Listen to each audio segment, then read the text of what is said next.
Hello friends, मेरा नाम है Namit Agarwal and welcome to my channel Desi Angrez. आज मैं जिस टीवी सीरीज़ की बात करने जा रहा हूं उसका नाम है होमलैंड। ये स्टार्ट हुआ था 2011 में। इसके टोटल नंबर ऑफ सीजन्स है 8। इसके टोटल नंबर ऑफ एपिसोड्स है 96। हर सीजन में इसके नंबर ऑफ एपिसोड्स हैं 12। हर एपिसोड की लेंथ ऑन एवरेज है 55 मिनट्स। ये दिखाया गया था 2011 से 2020 के बीच में। इसके मेन स्टार्स हैं Claire Danes, Mandy Patinkin, Damian Lewis, Rupert Friend, Morena Baccarin और भी बहुत सारे। ये क्रिएट किया गया था हॉवर्ड गॉर्डन द्वारा और एलेक्स गंसा द्वारा। ये वैसे इजरायली टीवी सीरीज पर बेस्ड है जिसका नाम था प्रिजनर्स ऑफ वार। उसे क्रिएट किया था गिडियन रैफ ने।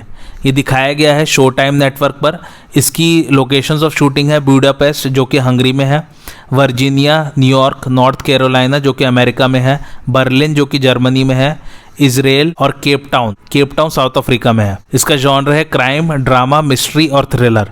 ये सब इन्फॉर्मेशन आपको IMDb पर मिल जाएगी, लिंक मैंने डिस्क्रिप्शन में डाल दिया है।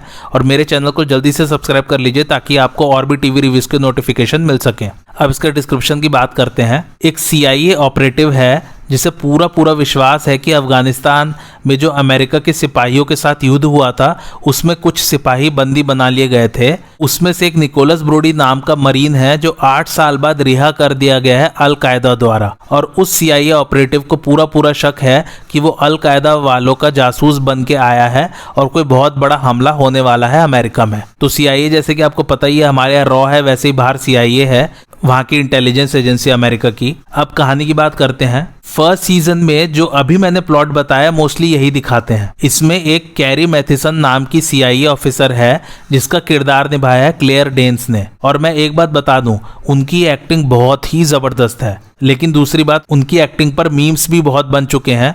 आप शो देखेंगे तो समझ जाएंगे। कई लोगों को उनकी एक्टिंग बड़ी रिपीटेटिव सी लगी, मतलब रिपीट सी लगी कि मतलब वो एक जैसा ही बार बार कर रही हैं। बट आई डोंट केयर, मुझे उनकी एक्टिंग बहुत अच्छी लगी। एनीवे, कहानी की बात करते हैं। तो जो मरीन वापस आता है, अब यहाँ रुकिए, पहले ना मैं मरीन्स के बारे में बता देता हूँ कि मरीन होता क्या है। तो मरीन्स बिलोंग करते हैं US आर्म्ड फोर्सेस और एक्चुअली आते हैं अंडर डिपार्टमेंट ऑफ नेवी के। तो जो US की आर्मी है और जो उसमें डिपार्टमेंट ऑफ नेवी है उसमें आते हैं marines. So they do carry out naval operations, मतलब नेवी से रिलेटेड ऑपरेशंस करते हैं, पर एग्जैक्टली शिप पर नहीं रहते, जहाज पर नहीं रहते। ये लोग ऑपरेशन जो कैरी करते हैं वो ऐसे होते हैं जैसे कि समुद्र तट से लगी हुई जमीन या जंगल है, उस पे ही अपने मिशंस को कैरी आउट करते हैं। और अगर जहाज पर भी कोई खतरा है किसी जमीनी ताकत से तो उससे भी नेवी को बचाते हैं ये लोग। United states navy and United states marine corps दोनों ही सिस्टर सर्विसेज कहलाती हैं। हिंदी में कह लीजिए एक दूसरे के पूरक हैं ये। एनीवे, अब आप बोलेंगे तो फिर ये लोग अफगानिस्तान में कहाँ से पहुँच गए, वहाँ तो पहाड़ है। तो एक्चुअली में जैसे जैसे इन फोर्सेस का डेवलपमेंट होता चला गया तब इन्हें बाद में US आर्मी के साथ भी मिशन पर भेजने लग गए। इसलिए कभी कभी लैंड फोर्सेस के साथ मिलकर भी मिशंस को अंजाम देते हैं। खैर, कहानी पे वापस आते हैं। निकोलस ब्रोडी जो कि एक US मरीन दिखाया है, उनका किरदार निभाया है डेमियन लुइस ने। वो 8 साल तक तालिबान के बंदी थे और वो जब वापस आते हैं तो उनका कहना है कि तालिबान ने उन्हें ऐसे ही छोड़ दिया क्योंकि वो बहुत साल से उनके बंदी थे। लेकिन कैरी मैथिसन को शक हो जाता है कि इसका ब्रेन वॉश हो चुका है और कोई बहुत बड़े हमले को अंजाम देने आया है निकोलस ब्रोडी और अल कायदा का जासूस बन चुका है अब वो। अब मैं एक काम करता हूँ, जल्दी से सभी सीजन्स का छोटा सा सिनॉप्सिस दे देता हूँ। तो ये तो थी फर्स्ट सीजन की कहानी। सेकेंड सीजन में कैरी को बेरूट भेज दिया गया खुफिया जानकारी इकट्ठी करने के लिए। और इधर निकोलस ब्रोडी ने अपनी पोजीशन बहुत स्ट्रांग कर ली है। वो वाइस प्रेसिडेंट की पोजीशन के लिए इलेक्शन लड़ रहा है। और इस सीजन में लास्ट में एक बहुत ही भयंकर चीज़ होती है, वो इस सीरीज का पूरा गेम ही पलट देती है। वो मैं आपको नहीं बता रहा हूँ, आप खुद ही देखिए। थर्ड सीजन में कैरी मैथिसन ब्रोडी को बचाने की कोशिश कर रही है। ये ट्विस्ट कैसे आया है उसके लिए आपको सीरीज देखनी पड़ेगी। चलो थोड़ा सा हिंट दे देता हूँ। मिशन के दौरान कैरी को निकोलस से प्यार हो जाता है। अच्छा हाँ, एक बात और, इसमें कैरी का साथ हर जगह एक बंदा बहुत देता है, उसका नाम है इसमें सॉल बेरेंसन और उनका किरदार निभाया है मैंडी पटिंकिन ने। यूँ कह लीजिए कि इसमें 2 मुख्य किरदार है, एक तो कैरी मैथिसन का और दूसरा सॉल बेरेंसन का। वो भी CIA में ही काम करता है और थर्ड सीजन में उसे CIA का डायरेक्टर बना दिया गया है। एक्चुअली सॉल बेरेंसन कैरी मैथिसन पर बहुत ज़्यादा विश्वास करता है और उसे कैरी की इंटेलिजेंस एबिलिटीज़ का भी पता है। वो बहुत अच्छी जासूस है एक्चुअली और उसका दिमाग बहुत तेज है कैरी मैथिसन का इसमें। सॉल बेरेंसन को ये बात पता है कि कैरी के इंट्यूशंस 100% राइट ही होते हैं, लेकिन एक्चुअली कैरी पूरी सीरीज में बायपोलर डिसऑर्डर से बीमार है और वो उसके लिए दवाई भी लेती रहती है। अब बायपोलर डिसऑर्डर क्या होता है? बायपोलर डिसऑर्डर में इंसान एकदम एक्सट्रीम बिहेव करता है, या तो वो बहुत खुश, चीयरफुल और एकदम एनर्जेटिक रहता है, या फिर वो एकदम दुखी रहता है, डिप्रेशन में चला जाता है और उसे कुछ भी अच्छा नहीं लगता। इसी को बायपोलर डिसऑर्डर कहते हैं। तो कैरी जब जब इसकी दवाई लेती है इस बीमारी की, तो उसका इंट्यूशन डल हो जाता है। इंट्यूशन माने कि आपका मन किसी बात को परख लेता है, या जान लेता है, या पहले से ही समझ लेता है किसी भी स्थिति को, लेकिन हमेशा इंट्यूशन सही नहीं होता, कभी कभी गलत भी हो जाता है। हाँ, और जब कैरी दवाई लेना बंद कर देती है तो उसका इंट्यूशन वापस से एकदम 100% हो जाता है। इसलिए जब भी वो किसी केस पर काम कर रही होती है तो वो दवाई लेना बंद कर देती है, लेकिन उसके चक्कर में उसका काम बहुत अफेक्ट होता है, क्योंकि वो हर फैसला इम्पल्स पर लेती है, यानी कि बिना सोचे विचारे तुरंत फैसला लेती है। इसलिए सॉल उससे ज़्यादा केसेस पर लाना नहीं चाहता। हाँ, तो थर्ड सीजन में सॉल बेरेंसन ईरान के एक इंटेलिजेंस ऑफिसर हैं जिसका नाम है इसमें माजिद जवादी। वो उसे टारगेट करता है। वो सेकंड सीजन के लास्ट में जो होता है ना, उससे रिलेटेड है ये सीज़न। ये पहले 3 सीज़न की कहानी यहीं ख़त्म, बहुत ही एब्रप्टली एंड हो जाता है थर्ड सीज़न, और आपको लगेगा कि फोर्थ सीज़न उसके कंटिन्यूएशन में रहेगा, लेकिन ऐसा कुछ नहीं है। फोर्थ सीज़न के बाद ऑलमोस्ट सभी सीजन्स में एक अपनी स्टैंड अलोन कहानी चलती रहती है। कैरेक्टर सारे सेम हैं, बस अलग अलग केसेस आते रहते हैं। तो सीज़न वाइज केस आते हैं, मतलब ऐसा नहीं कि सीज़न के हर एपिसोड में नया केस आएगा। फोर्थ सीज़न से जो है पूरे सीज़न में एक केस चलता है। तो फोर्थ सीज़न में कैरी इस्लामाबाद पाकिस्तान में CIA स्टेशन में काम कर रही हैं। तो एक्चुअली मैं एक बात बता दूं कि जो मित्र देश अमेरिका के, उन्हें कुछ देश अलाउ करते हैं कि वो अपनी इंटेलिजेंस यूनिट का एक छोटा सा ऑफिस बना सकते हैं, नहीं तो मोस्टली एम्बेसी से ही वर्क होता रहता है इंटेलिजेंस यूनिट्स का भी। तो एक ड्रोन स्ट्राइक की जाती है एक नामी आतंकवादी पर जिसका नाम है इसमें हैसम हक्कानी। ड्रोन स्ट्राइक का मतलब है कि एक ड्रोन के द्वारा किसी लोकेशन पर बॉम्ब छोड़ना या मिसाइल से हमला करना। उसमें कहीं दूर बैठ के एक आदमी उस ड्रोन को ऑपरेट करता रहता है, जैसे कि हम लोग वीडियो गेम्स खेलते थे ना, वैसे ही। हाँ, तो एक ड्रोन स्ट्राइक की जाती है हैसम हक्कानी पर, जिसमें बहुत सारे सिविलियंस मारे जाते हैं, लेकिन हक्कानी बच निकलता है। और फिर कैरी वहीं पर उनका जो जासूस रह रहा होता है बहुत सालों से, उसको हायर करती है हक्कानी को पकड़ने के लिए। लेकिन लास्ट में इसमें भी बहुत भयंकर चीज़ होती है। क्या होता है उसको जानने के लिए आप लोग टीवी सीरीज़ देखिए। फिफ्थ सीज़न में, ये फोर्थ सीज़न के इवेंट्स के 2 साल बाद शुरू होता है। फिफ्थ सीज़न में कैरी CIA में काम नहीं कर रही है, बल्कि वो प्राइवेट चैरिटेबल फाउंडेशन के लिए उनकी सिक्योरिटी या सुरक्षा संभाल रही है, और उस फाउंडेशन का जो बिलियनियर ओनर है उसकी सिक्योरिटी भी देख रही है। तो ये कहानी पूरी बर्लिन जर्मनी में सेट है। अच्छी कहानी है सीज़न की भी। एक बॉम्ब थ्रेट रहता है, बल्कि एक बायोलॉजिकल अटैक का कैरी को पता चलता है, उसी पर वो फिर इन्वेस्टिगेशन करती है। छठे सीज़न में कैरी ब्रुकलिन में रह रही है और एक फाउंडेशन में काम कर रही है जो कि मुस्लिम्स की मदद करता है। इस सीज़न में पहली फीमेल प्रेसिडेंट, यानी कि पहली महिला राष्ट्रपति चुनी जाती है। इसमें भी प्रेसिडेंट को कोई खतरा रहता है, उस पर काम करती है कैरी। 7वें सीज़न में कैरी वॉशिंगटन में रह रही अपनी बहन के पास रहने के लिए चली जाती है, और वो पिछले सीज़न में जो प्रेसिडेंट बनी है ना, उसके साथ लड़ाई करती है कैरी मैथिसन, क्योंकि उसकी एडमिनिस्ट्रेशन ने 200 मेंबर्स को अरेस्ट किए थे, और वो लड़ाई करती है उनकी रिहाई के लिए।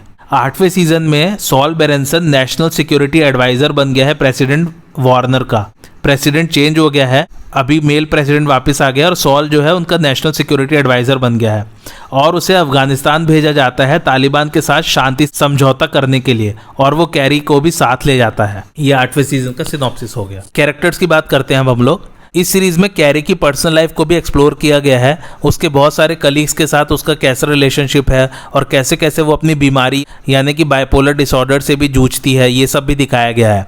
एनीवे, जैसा कि आप समझ ही गए होंगे, इस सीरीज़ में मोस्टली करंट टॉपिक्स को लेके ही सीज़न की कहानी तैयार की जाती है। जैसे कि फर्स्ट 3 सीजन्स तो मोस्टली 9/11 से प्रेरित हैं। फोर्थ सीज़न में ओसामा बिन लादेन को कैसे पकड़ा, काइंड ऑफ उसकी कहानी है। Last season kind of ISIS पर आधारित है, जो ईरान में आतंकवादी संगठन नहीं था आईसिस, उस पर आधारित है। तो उस वक्त जो भी करंट टॉपिक पॉलिटिक्स या वार से रिलेटेड चल रहा होता है, उसी के बेस पर कहानी बनाई गई है। जर्मनी वाले सीज़न में एक्चुअली में जिस साल वो सीज़न दिखाया गया था, उसी साल के पिछले साल या शायद उसी साल टेररिस्ट अटैक हुआ था जर्मनी में, तो उसी पे बेस कहानी बनाई गई थी। पेरिस में 2015 में और बर्लिन में 2016 में, उस साल अटैक हुए थे। तो शायद इसके प्रोड्यूसर्स और राइटर्स चाहते थे दिखाना कि ग्राउंड वर्क पर इंटेलिजेंस एजेंसीज और टेररिस्ट कैसे काम करते हैं। हाँ, तो इसी रियल वर्ल्ड इवेंट्स को दिखाने के चक्कर में होमलैंड हर सीजन में किसी न किसी कंट्रोवर्सी में फंस जाता है। कि जैसे लेबनान को दिखाया है एक सीज़न में, तो उसमें दिखाया है कि सोल्जर्स पेट्रोल कर रहे हैं स्ट्रीट्स को। तो लेबनीज़ गवर्नमेंट ने कहा कि ऐसा कुछ नहीं है हमारे देश में कि सोल्जर्स स्ट्रीट्स पर पेट्रोल करते रहते हैं, यानी कि सिपाही जो है घूमते रहते हैं गलियों में सब पर नज़र रखते हुए, ऐसा कुछ नहीं है, लेबनीज़ गवर्नमेंट ने कहा था। फिर जर्मन गवर्नमेंट ने भी कहा था कि उनके देश को अच्छे से पोर्ट्रे नहीं किया गया है होमलैंड में, यानी कि अच्छे से नहीं दिखाया गया है, और टॉर्चर के जो मेथड्स दिखाए हैं इसमें, तो CIA ने भी कहा था कि ऐसा कुछ नहीं होता है इंटेरोगेशन के वक्त, यानी कि पूछताछ के वक्त इतना टॉर्चर नहीं करते, CIA का ये कहना था। वैसे इस टीवी सीरीज़ ने बहुत सारे अवार्ड्स भी जीते हैं। क्लेयर डेंस जिन्होंने कैरी मैथिसन का किरदार निभाया है, उन्होंने बहुत सारे अवार्ड जीते हैं अपनी परफॉर्मेंस के लिए, और डेमियन लुइस ने भी जीते हैं बहुत सारे अवार्ड्स, और खुद सीरीज़ ने भी और बहुत सारी कैटेगरीज में अवार्ड जीते हैं।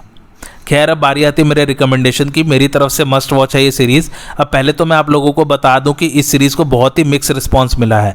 कई लोगों को ये सीरीज़ अच्छी नहीं लगी और कईयों को ये बहुत ही पसंद आई है। मेरा पसंद करने का कारण ये है कि मुझे स्पाई थ्रिलर और जासूसी वाली सीरीज़ और फिल्म्स बहुत पसंद है, और स्पाई थ्रिलर इसमें भरपूर है।